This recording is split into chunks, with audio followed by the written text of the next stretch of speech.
Let's do an example of how a housing bubble can lead to wealth destruction.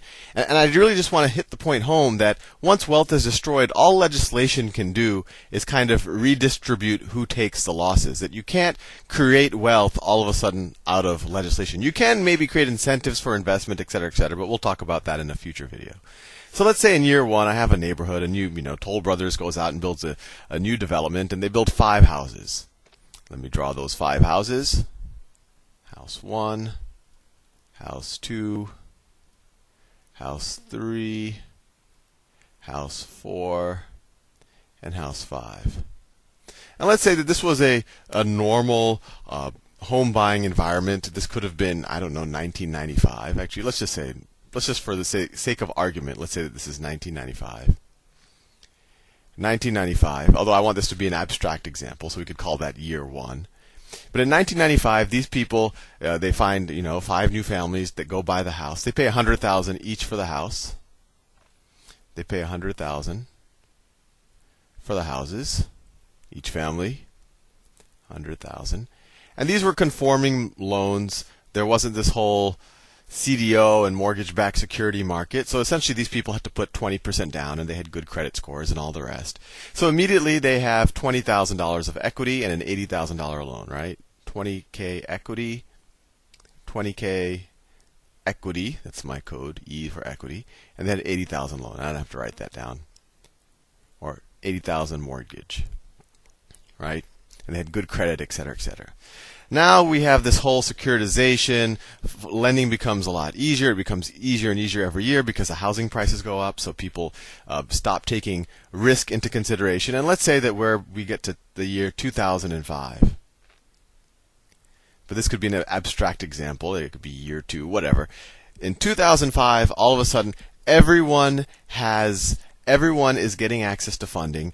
The people who have houses actually don't want to sell their houses because they're convinced that their housing prices are going up so fast that it's only a matter of time before they are millionaires just with their housing wealth, and then they could maybe retire off of it. But there's so much funding, anyone can get a loan, and let's say that this first homeowner, maybe they have to move, or maybe they just want to move to a cheaper location, or maybe their kids have gone to college, so they just want to downsize. They decide to sell their house. And because there's so much demand out there, anyone can get a loan. Frankly, the person who's going to be able to give the highest bid on the house is the person to some degree who's most reckless or most prudent. And anyway, I won't go into that. But let's say they pay $1 million for the house.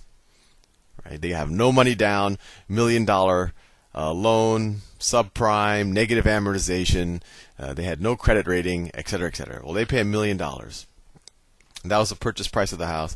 And we could just say, they have 0 equity.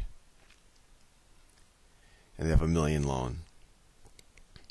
And of course, this guy is great now. Let's just, he probably did build equity over that 10 years from 1995 to 2005. But even if he didn't, even if all he did is he paid the interest on this $80,000 loan, this guy, he had $20,000. Now he gets $1 million, pays off the 80. So he essentially gets $920,000 plus the $20,000 he had before. So he moves to Costa Rica or whatever with $940,000 and lives like a king. Although I've heard Costa Rica has also become expensive. But anyway, what happens now in the neighborhood? These people didn't sell their houses. They didn't find some subprime individual that was willing to bid up the house. Nothing happened. No money changes hands. But all of a sudden, these people say, well, you know what?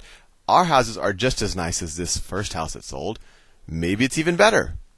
So our houses are also worth $1 million. So we all have this kind of, you could say, paper wealth here of $1 million just from one transaction. And actually, this is a 5-house neighborhood. This could happen in a 500-house neighborhood. You just have to find one person to overpay for a house, and then everyone in the neighborhood all of a sudden feels that their house is worth that much. And just out of thin air, just by one person getting cheap credit and overpaying for something, everyone in the neighborhood thinks that they just got $900,000 of wealth, or at least in this example. You never see a ninefold increase. A ninefold increase in property prices, but it wasn't crazy to see a 2-fold increase in a year over the last. Well, we have seen 9-fold increases over 10 years, which is the example here. So it's actually not that crazy. Anyway, that's all of their notional wealth. But all of these people, they don't want to sell. One, they like their house, their kids are still there, and they say, wow, in 10 years my house went from from 100K to 1 million. In another 10 years my house is going to go from, I don't know, 1 million to 10 million. Why would I sell it? I can then retire off the house. They don't think who could buy a $10 million house in 10 years. The only people who could, well, anyway, I'll do another video on that. I just don't want to run out of time. But they can still monetize this. They could say, well, when I go to my financial planner, they said, oh, it's so inefficient for you to have all of that equity sitting in your house, right? How much equity do they have? They had $20,000 before, and even if they didn't build any equity while they paid their mortgage, they now have another $900,000 of equity, right? So these people, their financial planners say, oh, and their siblings and whatever say, and their friends at work say, oh, your balance sheet is so inefficient. Why don't you take some of that equity and invest it or put it to work? So they say, oh, that's a good idea. I'll go get a home equity loan. So let's say this person, they go to a bank. A bank says, okay, sure, I'll give you a $500,000 home equity loan. $500,000 home equity loan, and in exchange, get, I don't know, 8% interest on that loan. So this is the bank.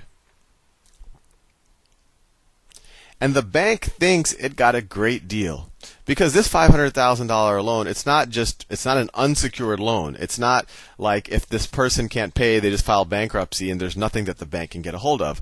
This home equity loan is secured by the house. So the bank says, well, if this person doesn't pay that $500,000 loan, if they default for whatever reason, I get their house. And their house is worth $1 million, right? And why do I think it's $1 million? Because a house in the neighborhood sold for $1 million. And frankly, that's how, unfortunately, housing was assessed. People would just say, oh, another house in this neighborhood sold for $1 million. This one must be worth $1 million because it's a very similar, or maybe it's even a better house. So this banker thinks they have a great deal. This is better than lending to buying treasuries. I'm getting 8%. Maybe treasuries are giving me 3 or 4%. And if they default on it, I actually get an asset that's probably worth more than the loan amount, and I can auction that off and easily get my $500,000 bank. So the risk managers within the bank think they have a great deal, and they probably slice and dice these things and sold it to other people and got it rated as AAA and all of that. But what happens next? Well, let's say 2005 in our imaginary universe was the peak of the credit cycle. That was the year that credit was the loosest. And as soon as some of these people who had no jobs and got these $1 million loans, they probably couldn't even pay the mortgage on their loan, not to speak of continuing it, or they probably couldn't even pay the low rate on the original teaser loan. So maybe they start to default, credit starts getting tighter, and let's say this guy actually gets foreclosed, and so he gives the house back to the bank. The bank auctions it off, and let's say when the bank auctions it off, it only gets, I don't know, it only gets $300,000 for the house. It only gets $300,000 for the house. And in the meantime, what did all of these people do with their $500,000 that they had? Well, their intention was to take these home equity loans and put that money to work, invest it in some way. And they say, oh, what's a better investment than doing home improvements? Because we all know a house is the best investment. So unfortunately, a lot of that $500,000, it gets quote unquote invested in granite countertops, 2 more bathrooms per house, more bathrooms, hardwood floors, let's say wood floors.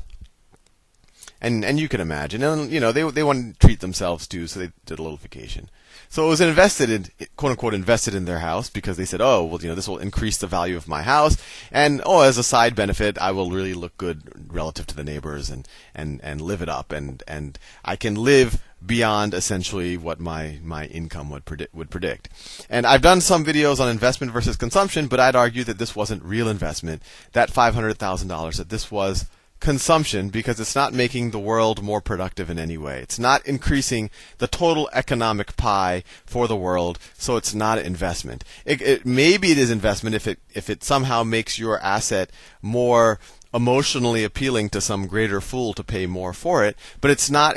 You didn't build a factory, or you didn't invent some new technology that will make all of us richer. You just poured some money into something that's going to make your lifestyle a little bit better, and maybe the next person who buys your house. But anyway, this house got foreclosed on. It's now worth, it gets auctioned off. It gets auctioned off for $300,000. Maybe this is in the year 2006. Now all of a sudden, all of these people, probably all of whom who took these home equity loans, let's say all of them did it, right? They all say, gee, I'm paying a $500,000 loan.